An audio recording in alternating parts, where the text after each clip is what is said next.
ED के निर्देशक राहुल नवीन का कार्यकाल बढ़ाया गया है। 1 साल के लिए राहुल नवीन का कार्यकाल को बढ़ाया गया। 13 अगस्त 2027 तक ईडी के प्रमुख रहेंगे, अपनी सेवाएं देंगे। नियुक्ति संबंधी कैबिनेट समिति के आदेश के तहत कार्यकाल बढ़ा है। 1993 बैच के IRS अधिकारी हैं राहुल नवीन। राहुल नवीन को ईडी के निदेशक पद की जिम्मेदारी दी गई थी।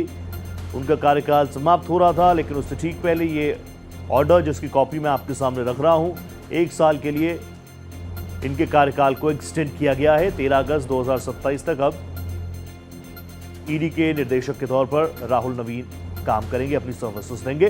1993 बैच के IRS अधिकारी हैं राहुल नवीन।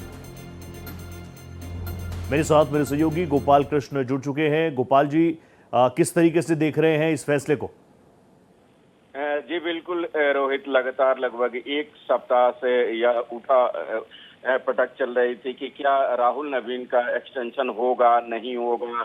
3 अधिकारियों का नाम भी चर्चा में था कि इसे नया ईडी का डायरेक्टर बनाया जाएगा, लेकिन अंततः सरकार ने राहुल नवीन पर एक बार पुनः भरोसा किया है और भरोसा करते हुए उनका जो कार्यकाल है वो 1 साल के लिए बढ़ा दिया है। 13 अगस्त 2027 तक वो अपने पद पर बने रहेंगे और इसमें खास बात यह है कि उनके कार्यकाल का यह विस्तार उनकी निर्धारित सेवानिवृत्ति की तारीख 31 जुलाई 2027 से जारी रहेगी और उन्हें सेवा में रहते हुए 13 अगस्त 2027 तक ईडी निदेशक की जिम्मेदारी संभालने की अनुमति दी गई है। हालांकि आदेश में यह स्पष्ट कर दिया गया है कि कार्यकाल 13 अगस्त 2027 या अगले आदेश तक जो भी पहले हो तब तक वो ईडी के डायरेक्टर बने रहेंगे। 1993 बैच के IRS अधिकारी हैं, वो IIT कानपुर से बीटेक उन्होंने किया, एमटेक किया, उसके बाद ऑस्ट्रेलिया से उन्होंने MBA की डिग्री हासिल की और तब जाकर के आयकर विभाग में लगभग 3 साल तक उन्होंने अपनी सेवाएं दी और उसके बाद उनका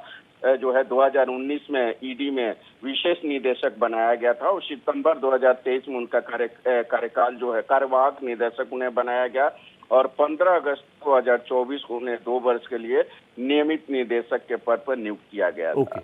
गोपाल जी, इस फैसले के पीछे के कारण सरकार को क्या लगा, या फिर थोड़ा मॉडिफाई कर देता हूं, राहुल नवीन जी की वो अचीवमेंट जिसके चलते उनकी सर्विसेज को एक्सटेंड करने का फैसला सरकार ने लिया? जी बिल्कुल रोहित, आपने सही कहा। कई ऐसे फैसले हैं और राहुल नवीन के कार्यकाल में जिस तरीके से ईडी ने काम किया और बड़े बड़े केसों को हैंडल किया। अगर हम बात करें ईडी की जब्ती की या फिर ईडी में जो केस रजिस्टर हुआ, जो सफलता की बात करें, तो कहीं ना कहीं इसके पीछे का यह कारण जो है दिया जा सकता है और कहा जा सकता है कि उनके काम के वजह से ही उन्हें सरकार ने एक्सटेंशन दिया है। बहुत धन्यवाद गोपाल जी, आप जुड़े मेरे साथ। Thank you so much.